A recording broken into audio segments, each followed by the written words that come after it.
جشن مولود کعبہ اس ہستی کا ذکر کہ جس کا ذکر خود پیغمبر نے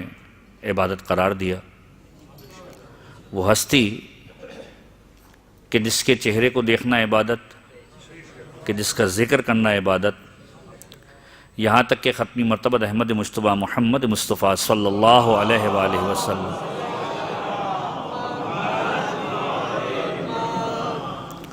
یہ ارشاد فرماتے ہیں کہ من قرأ فضیلۃ علی بن ابی طالب،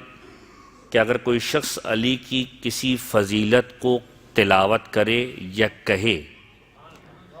علی کی کسی فضیلت کو کہے۔ اب آپ ذرا غور کیجئے کہ انسان کے اعضاء و جوارح کے اعتبار سے کون کون سی چیزیں ہیں جو فضائل کا اقرار کر کے بیان کر سکتی ہیں۔ فرمایا اگر کوئی شخص اپنی زبان سے امیر کائنات کی فضیلت کو بیان کرے اور لوگوں کے سامنے کہے، مقرم بفضلہا، اس بات کا اقرار کرتے ہوئے کہ علی کے اندر یہ فضیلتیں موجود ہیں، غفر اللہ، پروردگار عالم اس کی مغفرت کر دے گا۔ کس چیز کی مغفرت کرے گا؟ ان گناہوں کی کہ جو ماضی میں کیے ہیں، اور توفیق دے گا کہ اگلے گناہ نہ کرے۔ یعنی زبان سے صرف یہ پاکیزہ ترین ذکر علی ابن ابی طالب کا اگر کوئی کرتا ہے تو اس زبان سے کیے ہوئے ذکر پر پروردگار عالم یہ توفیق دیتا ہے کہ ماقبل گناہوں کو معاف کر دیا کرتا ہے، اور توفیق دیتا ہے کہ آگے بھی گناہ نہ کرے۔ روایت کا جملہ تو عجیب ہے کہ غفر اللہ ما تقدم و ما تاخر، کہ جو پہلے اس نے کیا اسے بھی معاف کر دیتا ہے، جو بعد میں کرے گا اسے بھی معاف کر دے گا۔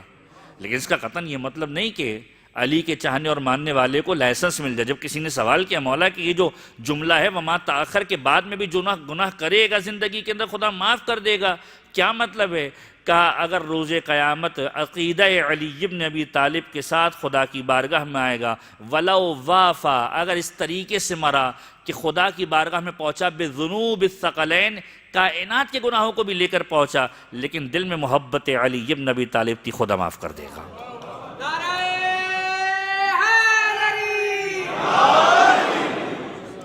کہ دل میں محبت علی ابن ابی طالب تھی، جان بوجھ کر نہ کرے۔ اور اس کے بعد یہ تو کہنے کی بات ہوئی، کہا کہ اگر کوئی شخص من کتب فضائل علی ابن ابی طالب، کہ اگر کوئی شخص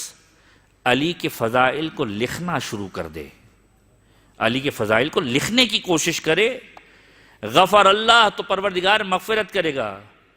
کس چیز کی مغفرت کرے گا؟ اس کے گناہوں کی مغفرت کرے گا۔ کس کے ذریعے سے کرے گا؟ ملائکہ سے کہے گا کہ اس کے لیے مغفرت کرتے رہو، جب تک ورق پر اور کاغذ پر اس کی لکھائی باقی رہے گی، علی کی فضیلت کا کوئی جز باقی رہے گا، ملائکہ اس کے لیے استغفار کرتے رہیں گے، ملائکہ اس کے لیے استغفار کرتے رہیں گے۔ ایک بولنے کی بات کہ جب کہا تم نے اپنی زبان سے تمہارے گناہ معاف ہو گئے، تم نے لکھا، جب تک وہ لکھائی تحریر کی صورت کے اندر باقی ہے، خدا ملائکہ سے کہے گا استغفار کرو۔ اور پھر کہا کہ اگر کوئی شخص علی کے فضائل کی کتاب کو دیکھنا چاہے، علی کے فضائل کو اپنی آنکھوں سے دیکھنا شروع کر دے، پروردگار عالم ان گناہوں کو معاف کر دے گا جو اس نے آنکھوں سے انجام دیے ہیں۔ آپ ذرا غور کیجئے، کسی بھی کتاب کو اٹھا لیجئے، نام علی ابن ابی طالب لکھا ہوگا، علی کا ذکر اس میں لکھا ہو، علی کے فضائل لکھے ہوں، تحریر کو آپ پڑھ رہے ہیں، لذت الگ لے رہے ہیں، گناہ الگ معاف کروا رہے ہیں۔ کہ آنکھوں سے اگر کوئی شخص علی کے فضائل کو دیکھتا ہے، من نظر الی فضائل علی ابن ابی طالب، اگر کوئی شخص نظر کرے ان فضائل علی ابن ابی طالب کی جانب، پروردگار عالم اس کے ان گناہوں کو معاف کر دے گا، اکتسبہا بالنظر، کہ جس کو اس نے آنکھوں سے کمایا ہوگا، جن گناہوں کو اس نے آنکھوں سے انجام دیا ہوگا۔ اور پھر کہا کہ اگر کوئی شخص من سمع فضائل علی ابن ابی طالب، اگر کوئی شخص اپنے کانوں سے علی کے فضائل کو سنے، خدا ان گناہوں کو معاف کر دیا کرتا ہے جو کانوں سے انجام دیا کرتے ہیں۔ کتنی غیبتیں انجام دیتے ہیں، موسیقی کتنے سنتے ہیں، لا ابالی طور پر۔ میں نہیں کہوں گا خدا نخواستہ، مومن سے میں یہ گمان نہیں کر سکتا کہ وہ جان بوجھ کر غیبت کرے گا، مومن سے میں یہ گمان نہیں کر سکتا کہ وہ جان بوجھ کر موسیقی کو سنے گا، لیکن بعض اوقات انسان لا ابالی طور پر، لا شعوری طور پر، خوشحالی کے اندر کہ آج تو خوشی کا دن ہے، آج تو ہو سکتا ہے، نہیں ایسا کچھ نہیں ہو سکتا، لیکن اگر ہو گیا تو علی ابن ابی طالب کا ذکر ایسا ہے کہ علی کا ذکر وہ ہے کہ جو کانوں کے گناہوں کا کفارہ بن جایا کرتا ہے. اور اس کے بعد پیغمبر نے کہا کہ النظر الی وجہ علی ابن ابی طالب عبادہ، کہ علی کے چہرے کی جانب نگاہ کرنا عبادت ہے.